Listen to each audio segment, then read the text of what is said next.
episode of Landmark Live, a production of your Platte County Landmark newspaper. I'm Ivan Foley. This is my buddy Chris Kamler. What's up, man? Fake Ned. Fake Ned. You know him as the notorious Fake Ned. I go by many names. Oh, yes, None of do. them are all of them are four-letter words. Find him on Twitter as @TheFakeNed. Listen now, if you want a subscription to the Landmark, what you do is go to Twitter, hit up Fake Ned, ask for the Fake Ned special, and we'll get you a subscription and a tetanus shot. Really, tetanus shot, and you'll be immediately disappointed until you get your first copy of the Landmark. That's right. And then you will be hooked until we've got you hooked. Column. It's like it's like legalized drugs. Really, it really is. It's very addicting. It's crack. It's great. Yes, it is. Chris's column is on page 3 every week, upper right-hand corner, and you'll love it. All right, or your money back, kind of. Wait, no, I wouldn't do that. Not that. Okay, the column's not that good, man. Don't put a warranty on it. That's fine. Tonight we've got a good show, as we do every time we're on. Uh-huh. Every show is a good show. We're going to talk some Chiefs. They're in the playoffs, you guys. Did you know that? One game away. One game away from the Super Bowl, right? It's 50 years, so obviously the NFL has rigged it so that we're going to win Sunday. Every 50. So, that means they better win it now if you and I want to see it in our life. Absolutely. Absolutely. So we got that to look forward to this weekend. Chris will actually be at the game, right? Apparently so, yeah. You won't be able to see me because I'll be under bubble wrap and 19 layers of fur. But, yeah, I'm going to be there. You'll be dressed like the Michelin Man. I will be dressed exactly like the Michelin Man. So we're going to talk some Chiefs. We're going to talk, again, our good friend Greg Hall recently passed. And as you've read in the Landmark and on social media, Greg wrote for the Landmark for many years, obviously wrote for the Star before that, had a little career in radio, made a name for himself with his website, Sports Waves, way back in the day. And then it was GregHallKC.com, I believe. But Chris, you fire away, kind of sort of get us rolling here with some memories of Greg and the so influence. Kind of when I was getting started writing, this is 10 years ago or so, maybe probably 15 years ago, going back to when he was in the Star. There were three columnists that you always wanted to read in the sports section: Jason Whitlock, Joe Posnanski, who are just titans in the industry. But I kind of dug page 2 and the top of that column, and that was Greg's column, and it was really just poking fun at media, the radio, the television announcers, and it was in a Twitter type format. And so I'm not going to say he invented Twitter, but I really fell in love with the very short format that he would say a quote, he would say a little joke, and then he'd move on to the next thing. And I later adapted that, in Twitter world, because that's kind of the way my brain works, in very short, small words, short packages. And I really just kind of dug his writing and began to, in some ways, emulate it. I certainly was a fan. He was a poet as well. He wrote a really cool poem called Baseball Is.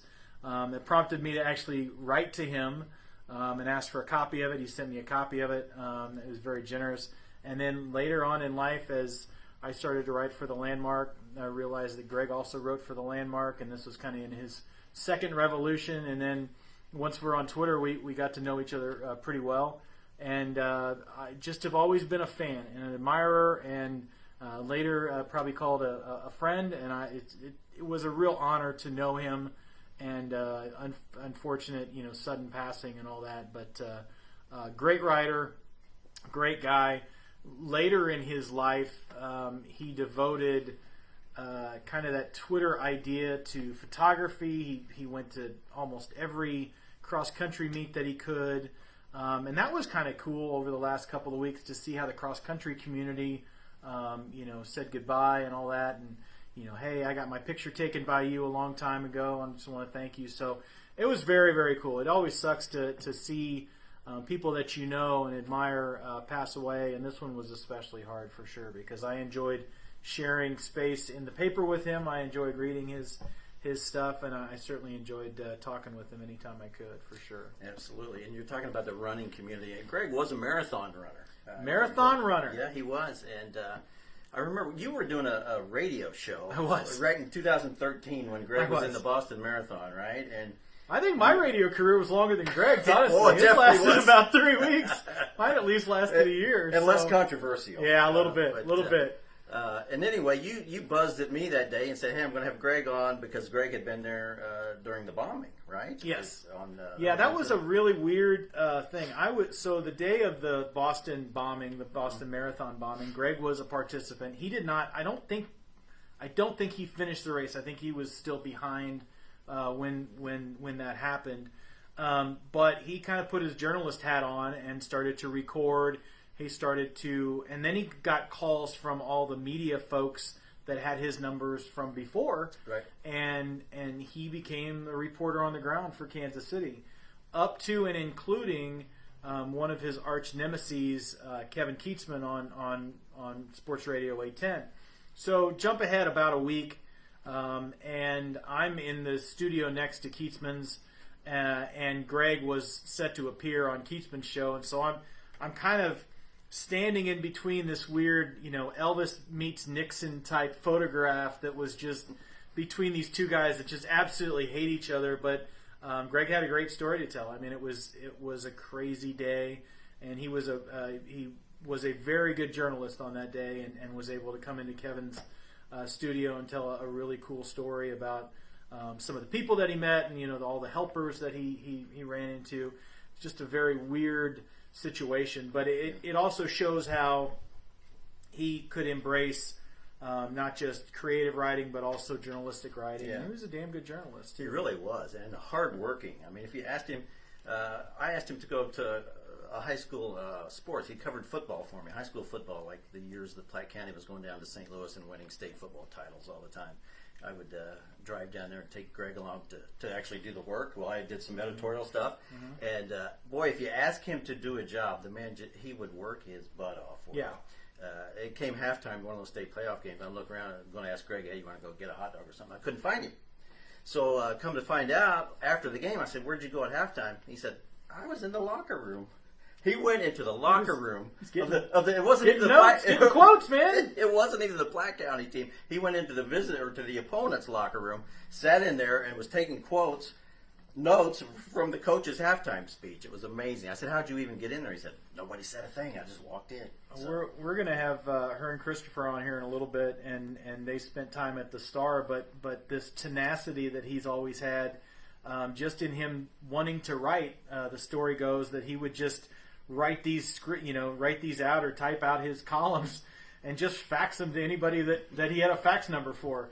And that's how he ended up getting a gig at the Star, was that he developed this kind of cult following of people, and he didn't. It was before blogs. It was before, the internet, obviously. And so he ended up getting himself a job doing the same column that he had done for a year or two prior. He would just fax it to people, and that just the confidence that you could have around that. And then, he was very successful as a software guy. Yeah, he was. In his own right. And so I was able to interact with some folks from his day job.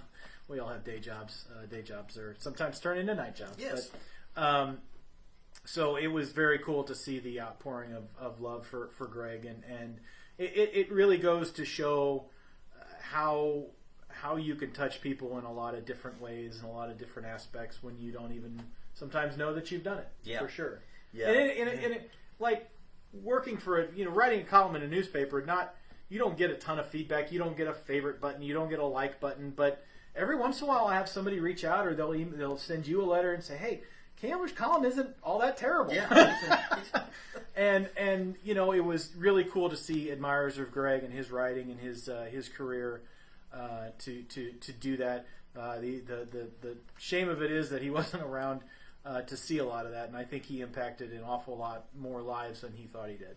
He really did. And I'll tell you what. One thing about Greg, when he met a person, even if he already knew you, the first thing he'd say was something positive. Like if he were in the room right now, he'd say, "Hey, Chris, reading your column in Landmark, great job, man. It was always about the other person when he started the conversation, and always something positive. It just was a confidence boost, really, for whoever he was talking to. Yeah.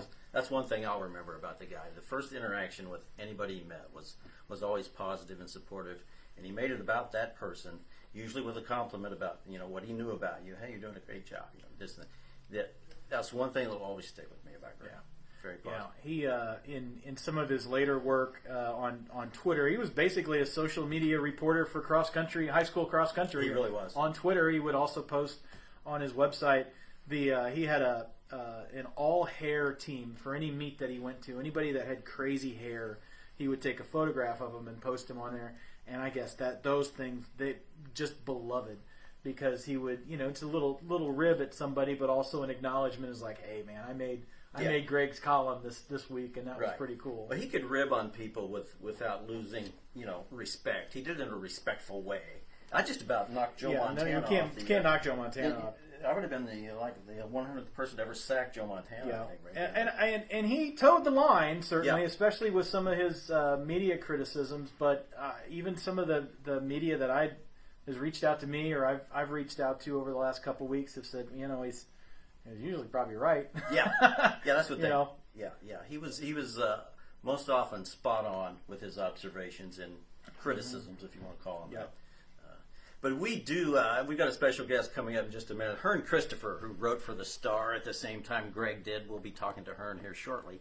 And you know what? You're watching Landmark Live. It's a production of the Platte County Landmark. And Chris, I forgot to mention at the top of the show, we have a new camera person tonight. Yes, we do. We have. Have we figured out the pseudonym for our camera person? We don't. She thought about using a fake name, but we'll go with Angie. Let's go, Angie. Call her Angie. Angie, she's doing a great job. She's getting the Zoom. She's we think getting everything going on. We think we might not be on the internet at all. We have no idea.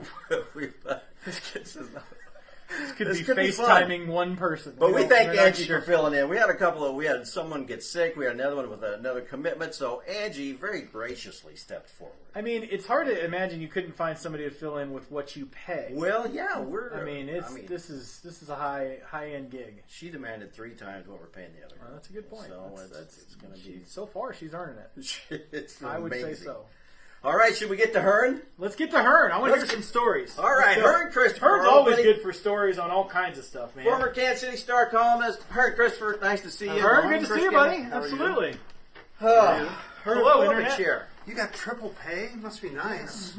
She's making 3 times what Sometimes you just got to ask for it, man.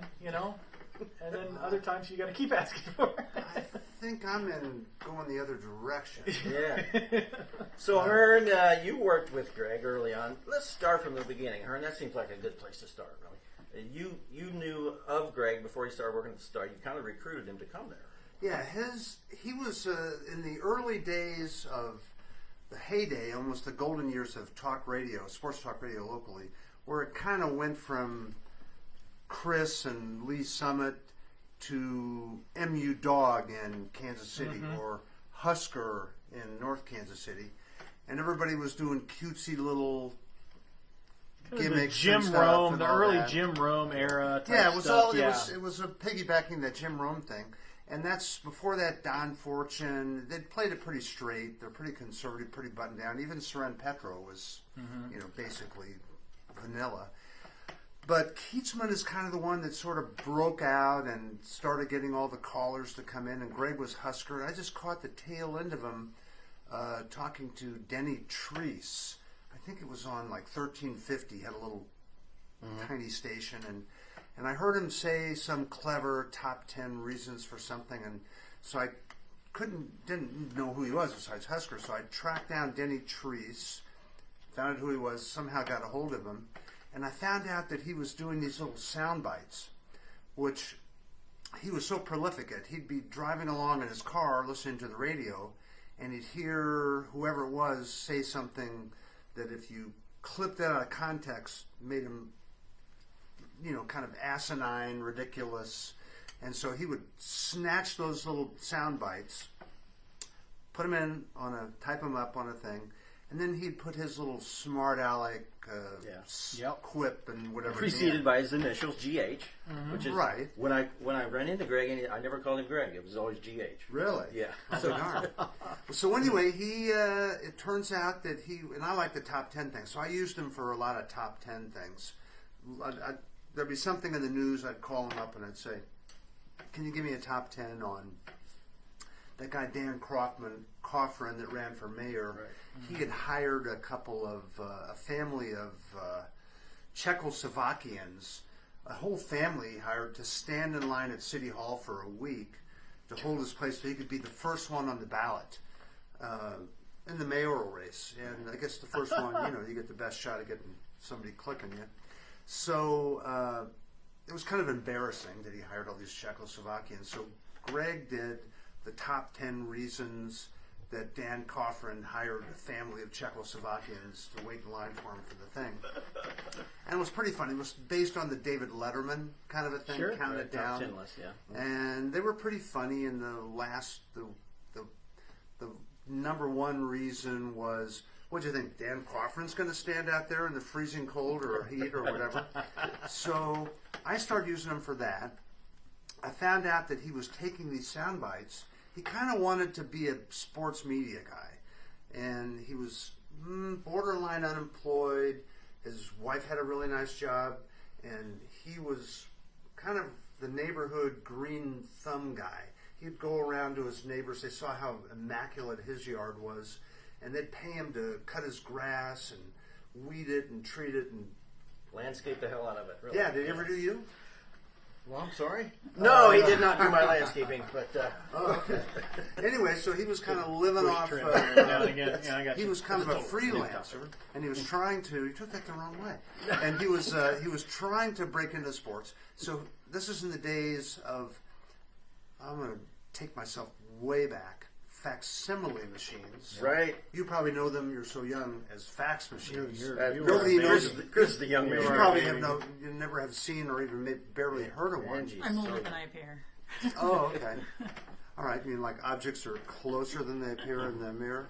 Anyway, so Greg was faxing these things to the Star Sports Desk on, fax paper and all that. And those guys they were clever, they were funny, whatever. But the sports people at the Star, they're kind of snotty and they're like, they think they're above everybody else. And they're like, what is this? So they kept badgering him, calling him up, stop wasting all of our fax paper. Right. It's like, give us a break. So I befriended him. I was getting my little top 10 lists, and I started feeding those. I had him fax them to me, and I started feeding them to Art Brisbane, the editor, later the publisher, and he thought they were funny. And can you remember the guy's name? Dale? I can't think of his last name. That was the sports editor back then. He was kind of the last of the old school kind of boring guys, like almost like Don Fortune was the last of the old school. Was this talk before radio. Din Man, or was this Din Man? Oh, after. I mean, before. Yeah, Before well Din before Man. Din. Yeah, Okay. Din took him out. I can't think of his last name. Anyway, so Art loved him.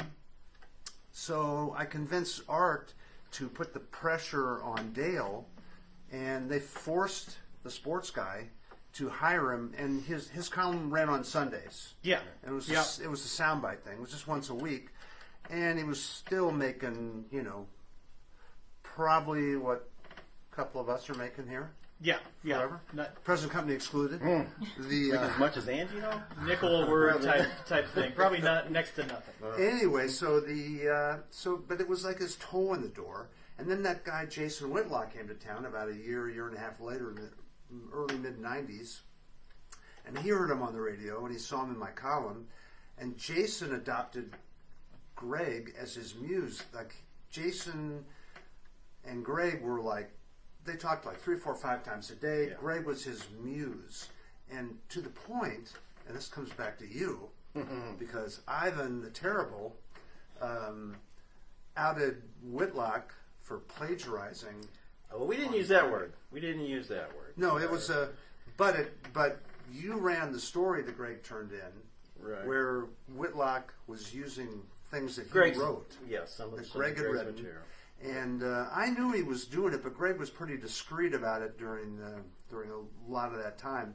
It wasn't until they had a falling out that he finally fessed up, and Whitlock was writing him checks, none of which he kept for evidence. But so when he did have the falling out, he was writing for you. He'd already gotten blown out of his 6-week versus your year radio career, and he was also writing for The Pitch, and he turned in the story where he busted Whitlock. And Whitlock was a pretty big shot guy now in sports for plagiarism. Ivan ran it. the pitch chickened out. He got mad, quit the pitch, and CJ. Yeah. And then you suffered the indignity of all these legal sword. They all came in on one Right. afternoon. All the threats came in, and my fax machine was just humming. But actually, what got to the Star more than anything we said about Whitlock was Greg was also throwing in some comments about some of the Star sports writers back in that time they had a reputation for partying, shall we say?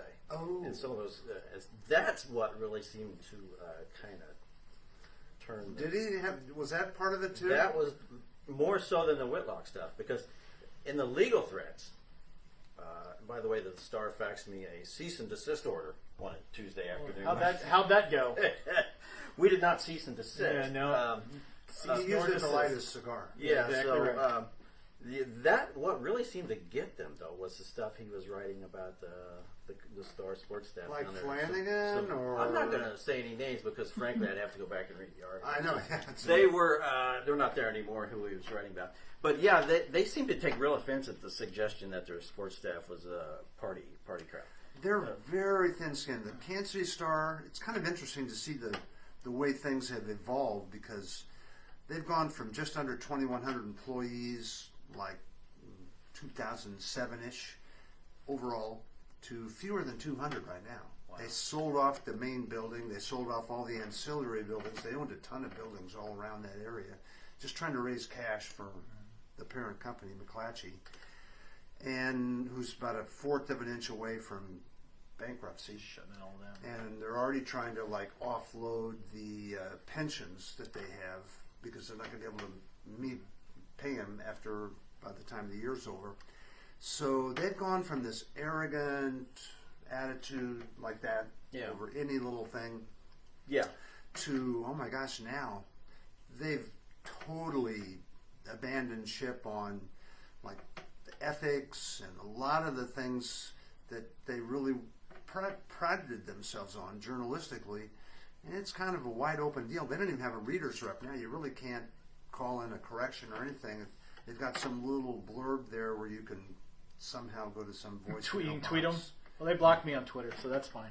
But I think moving back to Greg, I think that was, and you talked to him certainly more than I did, but it's not anything. If he ran into you on the street, it's not anything he wouldn't tell you. Right. But it was still very bold and very brash, and now that would be a shock jock, or that would be a crazy somebody that says stuff, but all of his stuff was rooted in truth. They were rooted in just his observations. If Soren Petro or Kevin Keatsman or Stephen St. John said something nutty while he happened to have the radio on, he would say, hey, these guys said something nutty. It was never really mean-spirited, other than it was continued poking. Get a little mean there with his buddy Keatsman that you. Well, yeah, that's true. Yes, they were. There was some thinning of skin, I think, in one direction there as well, evidenced by his ultimate.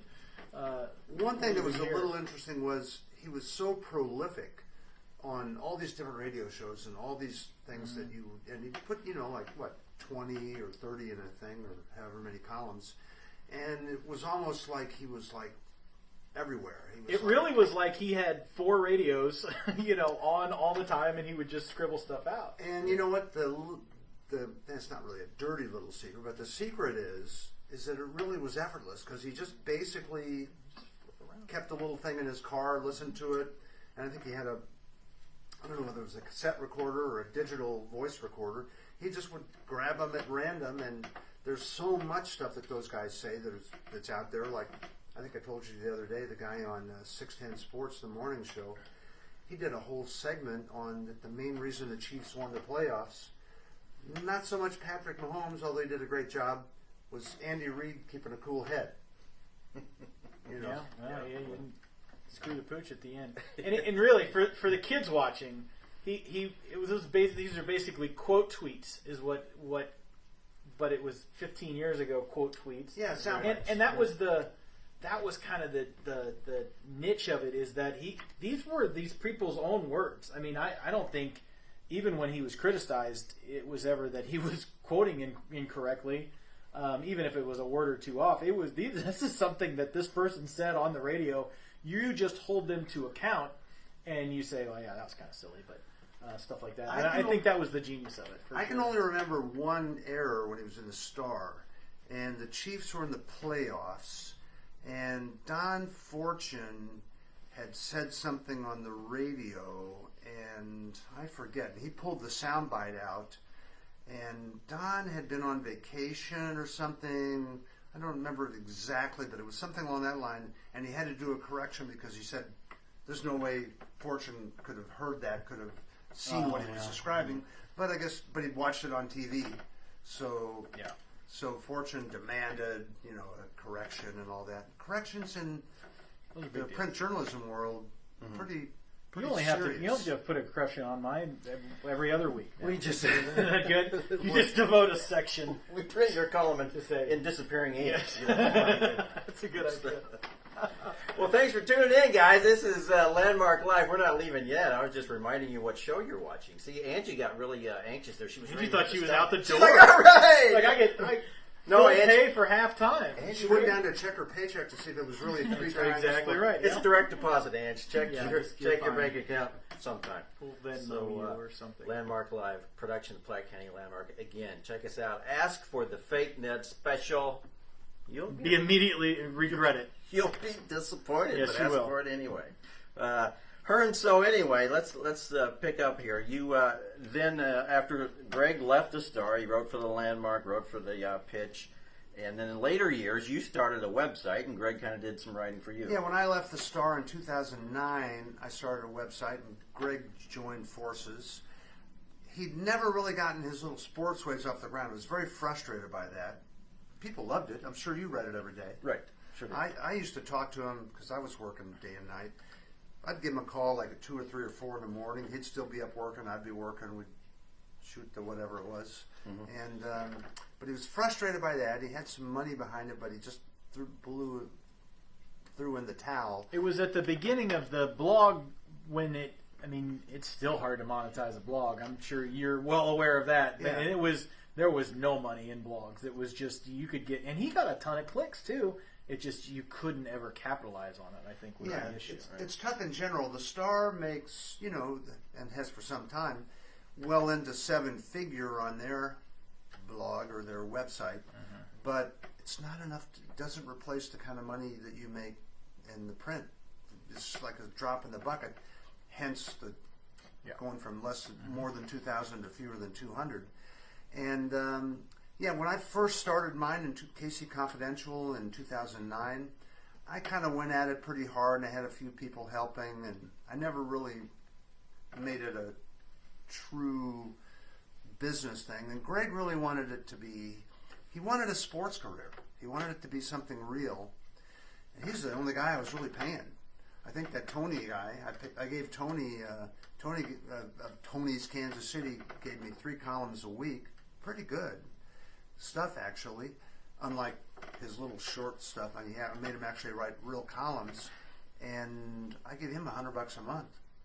That's it's not a lot for doing 3 columns a week. More than my website Well, ever made. we pay Chris and Pumpkins. I know. We pay It's Chris. like, hey, $100 a month, Ivan. What do you think about that? Ooh, well, see you around, Chris.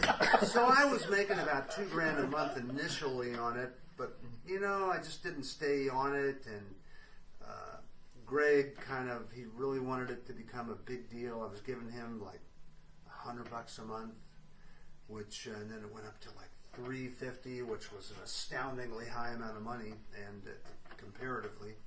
So he just kind of wanted to do his own thing, and he dialed it back. He thought he was still going to be able to pull it off on his own on the Great Hall KC, and he tried to do it for, I don't know, a year, was it 2 maybe, but he never really got it, so he finally just kind of drifted apart and started writing, sort of more heartfelt things. And that's that's kind of where I'm at. As you know, there's like 5 millionaire journalists out there. There's not a lot of folks that make a ton of money. So why not write what you love and you're not gonna, and that's what he ended up doing. And he had a day job. At night, he would go cover these things, and I will bet you that he was happier for it. Obviously, anybody wants to, make a gajillion dollars writing stuff, but I think the joy and love that he got from his readers later on, really paid off for sure. And you're right. The day job was his salvation. He still would have slipped into the sports world if he could have made 100%. It shit. And I think I wrote this, but it's kind of funny. But we all have these turning points in life, and the turning point where Greg could have become the next big thing versus $100 a month on KC Confidential, and then taking pictures of the guys running cross country with bad hair, was when he was offered to take over for a guy named Danny Klingscale, and he'd be doing from 6 o'clock on after the afternoon drive on PNBC, and then he would do the Royals pregame show. And that was a springboard that could have taken him, wherever he wanted to go within reason. And instead, Whitlock, his pal, had hopped in the sack with the guys from now what's WHB on this little wheat station with no power that signed off at sundown. He went that way instead, and then got fired for doing a skit where Bill Grigsby and Len Dawson were gay. Yeah. Did you ever hear that skit, by the way? I didn't. I'll bet you did. I heard it live, and then in later years, he gave me a copy of it. Oh, my God. Cassette tape copy of it. So I should put that on eBay sometime. What do you think? Should. Well, or would you take 10,000 cash for it right now from me? I sure would. Absolutely. I would. Well, I would go write it myself. I and I would record it ourselves right now. Were we on a commercial break when I said that? You're watching Landmark Live, a production of the Platte County Landmark newspaper. We are visiting with Hearne Christopher, former columnist for the Kansas City Star, now of KC Confidential. And this is my buddy Chris Kamler at the Fake Ned on Twitter. And by the way, the lesser-known Christopher. Hearne, we have two Christopher. Hearne, you're selling cars now, right? What are you doing? You know what? In your real life? Yeah, I was in Lawrence, and I still write for Landmark, your paper, the yes, Landmark, you guys yeah. write. And which is a great paper. It's like if the Star really wanted to succeed and stop writing 1 and 2 day old national news stories go local with a totally biased left-wing leaning bent, they'd go local and breathe life into the regular day-to-day things that you do. You're in a way smaller area. It's just a matter of like coming up with the decision to do it, but they can't kind of get off. They can't bring themselves to change. Right. So I was selling. So I'm friends with Marion Battaglia of Risk-Scrap Motors. And they bought a little dealership in Topeka, of all places, BMW and Volkswagen. And so I was living in Lawrence, a half hour away. I went there and started doing marketing for it. Next thing you know, I'm selling cars. It's like, what? But it's fun. I like cars. I like people. I've been trying to sell Ivan something, but I can't figure out where his Achilles heel is. I wondered what that text was you sent me yesterday. It was a picture of a car, and so I just assumed, well, he's trying to sell me something again. I think it might have been by accident. Well, it might have been a butt text. It might have been, but whatever it was, I didn't answer it. So, but anyway, I met a girl. I moved back to Kansas City a year ago, and I put 40,000 miles on my Volvo going from Brookside to Topeka. So I bailed here in September, and now I'm doing Honda. Oh, are you really? Lawrence, yeah. I did not know that. I don't want to come down too far from the BMW that I was hoping to get you, but oh man, well, pretty soon. Keep going out. When you get to Chevy or Dodge, let me know. I'll try to. You go. Maybe we'll work a deal. I'm looking for like a little Tykes type three-wheeler type pedal deal. That's what I can afford right now, so that's good. The wife explained to me that we were remodeling our kitchen. Oh, I've been following that a little bit. And you did your it wasn't a choice. It wasn't a question. Yeah, we got some stuff going on at the Kamler house. Well, it's like when you pull a string on a sweater. It's just you can't stop. You're just in for the next 3 years. You've even got your son working on it a little bit too. He's doing it all. Yeah. He's doing a lot of it. He's learning how to. From my brother, who does a lot of construction stuff, he's learning it, and I don't know if he's learning everything, but he's trying to build himself. He's trying to remodel our basement, so it's really cool. You need a deck built. Yeah. Reach out to Chris's brother. You need a deck builder if you have a bar that needs a weekend singer. He'll do both. Both at the same time. But he could build a birdhouse and sing you a song all at the same time. Now, Hearne, you still doing the online dating? You were really into that for a no, while. we kind of relived that moment here. Oh my gosh! Via Hearne- text the other day. What is your state of your love life now? You gotta bring us I'm up to date. engaged. Okay. I'm engaged to Congratulations. an attorney in Kansas City, Missouri. Oh yeah. But those many years ago, like in 2009-10, when I first got divorced, and I launched like a really precipitous, online dating career. You haven't tried that, have you? no. Anyway, so. But no need. anyway, yeah, you were really into that. So I online met stuff. a girl online from Platte City, and after I got off work in Topeka, I drove in here. We had this date, and we had a lot of fun. The chemistry wasn't as much there, but we had a blast because we're at some little local dive bar or whatever. I think you were at Maria's Mexican restaurant, weren't you? Or Yeah, not? it was it was a pretty good sized place. Okay. We were about the only ones there late, and so I don't know how my imagination got the better of me. And knowing Ivan and all that, I started it was a texting thing, wasn't it? Yeah. I started texting Ivan, and she was in on it. That I met this girl from Platte County, and you knew. I knew her, and she knew Her smoking hot daughter used to work for you or something. No.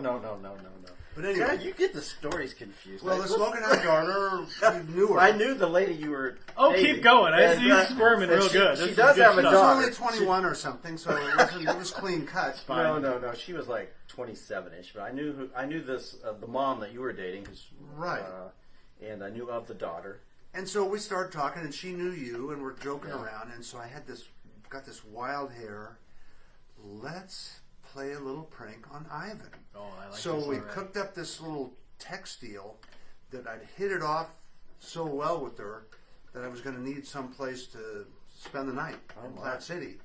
And so I'm texting Ivan, and it was kind of masterful, I got to say, because I didn't show my hand. You were swallowing it hook, line, and sinker. You're giving me advice back and forth, and where can I This is go? outstanding. Well, I did not want you to ruin something there. No, I mean, it's the he bro was a code, great right? sport. It's the bro code. The fact that she knew me, I'm like, Hearne, don't do anything to bring bad pub to the landmark. Well, but he was a great. Yeah. He was really trying to help the little romantic Yes. thing and Bro code. this I advice. love Well, it. you could do this, you could do that, and whatever. And every time I'd send him a leading text to show it to her, we would laugh like idiots. Yeah. And then you'd come back and we'd laugh about that. I was And trying to help you, Hearne. I know. I mean, Ivan's got to be real careful though, because we are only 2 doors down from the Platte City Pool Hall. So That's you right. don't want to make that offer to everybody, because pretty much every night you would have somebody, hanging out, and you don't want that because No. One closing time time is a I'll rough tell you, time one at time, Platte City Pool Hall. One time there was a guy in the pool hall at closing time. He got out and went to the alley and came to the back door of the landmark. We were gone for the day. Busted in the window, reached in, unlocked the door, came in. It was cold. It was wintertime. He slept all night long. And Cindy gets to work the next day, walks in the back door. She's putting her purse down.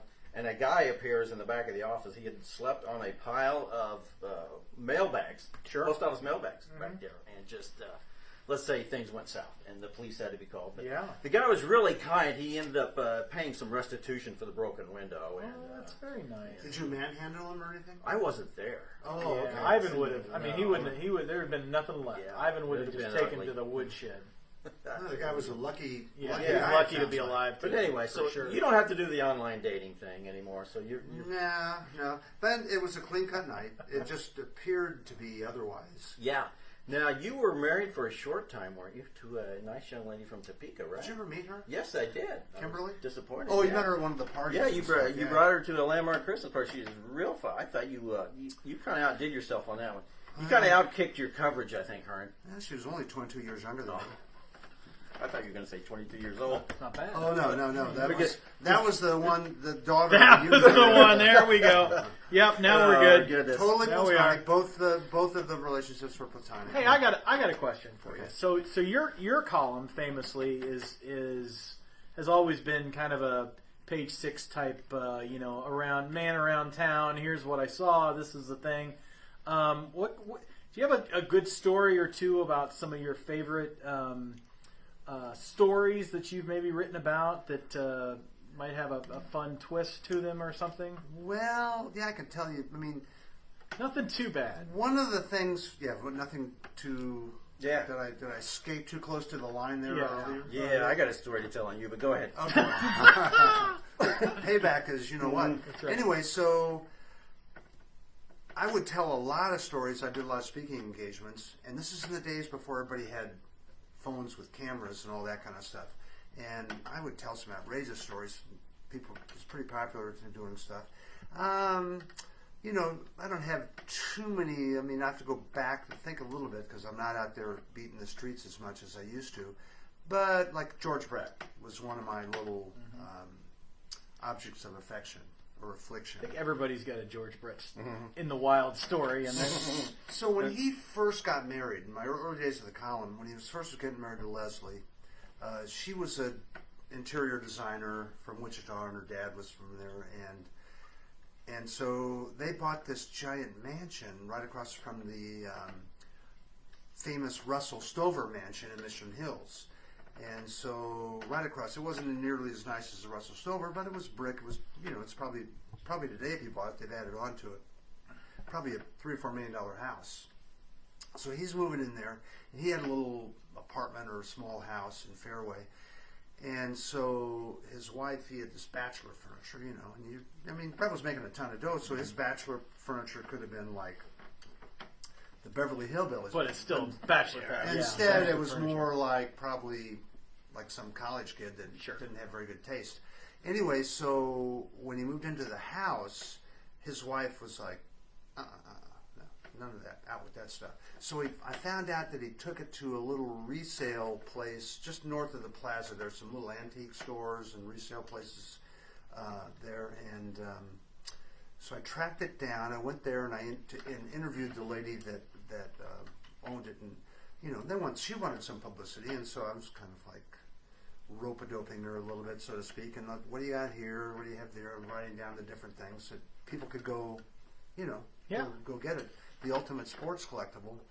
One of the things I put in there was the ultimate George Brett sports collectible was his bachelor couch. Oh boy! And then I said something like there was a famous, really, there's that term again, smoking hot news anchor. Remember Kelly Minton? Remember the name. Yeah, okay. remember the name. Yeah, she's probably. Anyway, so George Brett had dated her, and a couple other ones he dated, and so I named off a few of the women that he dated, and I said, you can buy that couch; it's the ultimate collectible, and then you can comb it for forensic. There it is. Blacklight. There's the conquest. DVD. And then I named off all these Oh, that's TV great. anchor babes and stuff that he That's great. done whatever with. Oh my God, he was so mad. He called the Star for then editor Art Brisbane, and he got Candace, his secretary and assistant, and it was like the pine tar incident. He was just screaming and out of control. She could barely understand him. And so, speaking of rope, Candace totally rope-a-doped him because she was pretending like, what? What'd you say? She couldn't hear him or something, and he's just screaming bloody murder. And, you know, anyway, so it kind of went away, but I actually made up with them a little bit. But even when I wrote about him buying the house, like a little short tidbit, one of my editors, O.J. Nelson, it was early on, he had an idea, would give me a little flourish to help it. He said, describing the house, it had this library, why don't we write something funny about how, will George ever use the library, can he even read? Something to that effect. Oh my God, he was pissed as hell over that one. Mm-hmm. So, so it was I didn't do too many things. I wrote the story on the shuttlecocks, and got in trouble with the art editor of the Star and the society editor because a lot of times the Star, they were so big, they had no stories, and so you're supposed to break news, and they were sitting on it because they knew it was going to be a huge controversy. And Morton Soslin, the big Jewish guy in the Board of Trade building, was the guy, the donor that was donating the money to bring the people in to do it. And they knew it was going to be a controversy, so they were going to wait until it was all done, they had all the approval, and then they'd write some big Sunday front page deal. So when I blew it out in my column, I got in trouble with the society editor, I got in trouble with the art editor, but and then it just launched a huge controversy. Ollie Gates was the park commissioner at Gates Barbecue.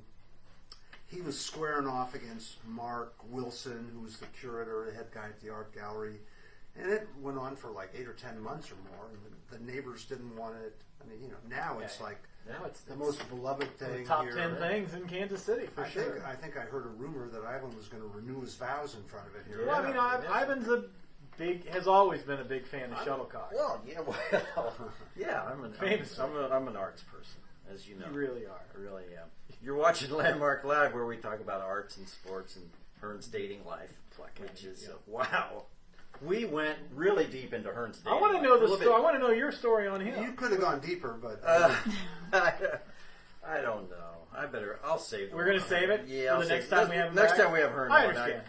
We got to tease that. I've got a story on Hearne I want to tell at some point. He needs but to it get won't it. be You need to get it vetted by the attorney. it really wasn't like a greatest hits experience, my dating life, quite frankly. It was, I had a good hit at the end because I met my fiance. Well, yeah, Absolutely. but That's all you need. that's what That's I the one you thought need. when you had the girl from Topeka. I thought, wow, Hearne's got a winner there.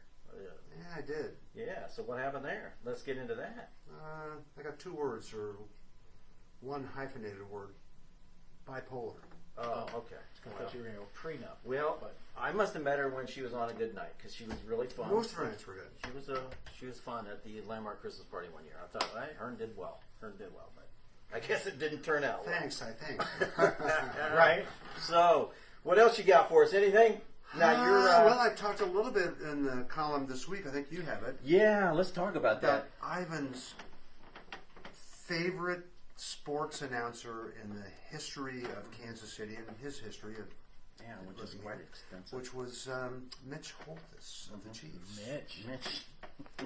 I didn't know you felt that strongly about him. Oh, you asked me what Greg would have said about Mitch's calls, and Greg actually printed it a time or two that he thought Mitch, I think he called him Uncle Mitch. Kind of thought he was a little bit goofy. Got too far out there with some of his sayings and whatnot. And Hearne writes about that in this week's Landmark. His thoughts on Uncle Mitch and his. Well, he's kind of I don't listen to the radio that much, but it used to be years ago. You'd hear a lot of people say that when they watched Chiefs games on TV, they'd turn the TV volume down and listen to. I think Mitch was on it along with Kevin Harlan, then later Mitch. Yep. But they had Len Dawson, Lenny the was on, Chiefs, Lenny, Chiefs and famous. Bill Grigsby, famous. And Bill Grigsby, another guy from your part of the world. Parkvillian. And so Mitch kind of fit in on that thing. But nowadays, I listen to him a little on the radio, and I don't know. It's just he's 62 years old. When somebody scores a touchdown, it's kind of like he's given birth to a baby duck or something like that. This hoarse, over the top, pseudo enthusiasm. It's very Don Kingish. It's maybe over the top, even yes. a little over the top. Don King, the boxing guy. Yeah, Don King, the boxing guy. It's I've never heard him scream like that. It's shtick, and it is just he. So a lot of people become kind of caricatures of their own selves in later because that's what people are known for. A lot of famous people. I think that's where Mitch is in his. He now has to do touchdown Kansas City and come up with these goofy nicknames for the players, the cheetah and all the other stuff. And your sweet nectar of the end zone. Sweet Yeah, nectar of whenever the end zone is a little. it's It's about 11 on a sweet scale of 1 to nectar of the end 10. zone. It's Yeah. like, what is it, like a hummingbird Dial or it something down like a notch. that? Yeah. So and then I found when I was doing a little research. Did you see that video we did online of the bathroom sink I saw it when it came out. in October? Yeah. Strange. Yeah, it was kind of like just bizarre. The little bathroom sink with a really tightly cropped thing. He must have shot it with, like a flip phone or something that had a camera on it somehow. And then a piece of paper that says Chiefs Kingdom. I don't know. I'm glad your thing just says Chiefs, not Kingdom. Yeah, not Kingdom. Do you like that Kingdom concept? No, I don't actually. Yeah, it's like he's got the Chiefs Kingdom little piece of paper like in the bottom of the not toilet bowl but the little bathroom sink, white porcelain sink, and then he's like little paper cups, and you pick one paper cup up and it says loyalty, and then he does like a couple sentences about the loyalty, and he pours the water on and wilts the little and smears the ink on the little thing, Chiefs Kingdom deal. Goes over that about 4 times. He's got a little golden hammer along the top. It's just like, what happened? Did he just now discover psychedelic mushrooms? I want to know the flip phone that he recorded it on. Now I got to find this out. I need to renew my press pass up there. We need It looked like a 6th grade science experiment or something. Yeah, he didn't really know how to get the panoramic view in. Also, he didn't want to have. He didn't want to have whatever else was in the bathroom on this full display. We need to get him a TikTok is what we need to do, Ivan. So he's kind of a weird dude. The Chiefs must love him, but I don't know. I don't want to get Ivan in total trouble, but you apparently aren't wildly. No, I never listen to the games. Now, what I do hear sometimes is Mitch on the Monday night show he does from one of the high V's, and sometimes when I'm in the car driving home, I'll hear a little bit of that where he's kind of goofy too. But I don't listen to the radio call of any Chiefs game, but I've listened to enough to know what you're talking about. Yeah, and Greg had the same opinion that you did. Yeah, Greg had a lot of cool ideas. I think he mellowed though here. For sure. And we all do. Lost that edge. You haven't yet. I wouldn't say you're still rocking and rolling. Your razor sharp edges. I'll bet you if I went out to that Diamond Spanish sharp restaurant and pretended I was with some. I would try to talk you down off the ledge. I would try. I think you were trying to lead me toward the ledge. Well, I don't know. There was a ledge. Let's just leave it at that. It was I will say, it was very fun loving. Yeah, that lady that you were dating, at least had one date with, she has moved out of state. So I think you broke her heart. Hey, you're good. Yeah, well, it took her about 4 Love years him and for it leave to break him, or whatever. Love him and leave him, man. No, it was a total clean cut thing. I think it was like a handshake goodnight, and but the highlight of the date was rope it open you on. Well, I'm glad I could entertain you because it was what we left. We both laughed so hard we were like almost like weak. That's good. That's Did I ever tell you that it was not true? I figured it out. I figured it out. I have a challenge. When you called the motel that day and I wasn't there. Yeah, you eventually got a little too far fetched. You went like Uncle Mitch over the top eventually with your text messages to where. At least I didn't get. When you said touchdown Kansas City, I knew it. Yeah, that's only reserved for 2 reasons. All right, guys. Hey, we thank you for tuning in. We thank Angie Moody. Great job, Angie. That's a lot. It's hard work. It is. Her arms are getting tired. Look at her. She's like, get this show over with. Anyway, Ange, thank you very much for stepping in. We appreciate that. And Hearne, we appreciate you. Well done, buddy. Nice work. And thanks for Great all job. your work. And you ever heard that Rolling Stones song, Angie? I would imagine she's heard that. Have you? Once or twice. I had to ask. She's only behind the camera. She's not going to speak to us tonight. So that's she's been on this side of the She camera. would have to quadruple her pay. Yeah, get a union card and all that stuff. Absolutely. It's a mess. Tune in next time. We don't know when next time will be, but we'll be here sometime, right, Chris? We might be celebrating a pre-Super Bowl run. Yeah. So, we'll have to do a show next week if the Chiefs win. Absolutely. Sure, we'll make time for the Chiefs for sure. Pre-game Super Bowl action. We'll talk to you soon, guys. Thank you.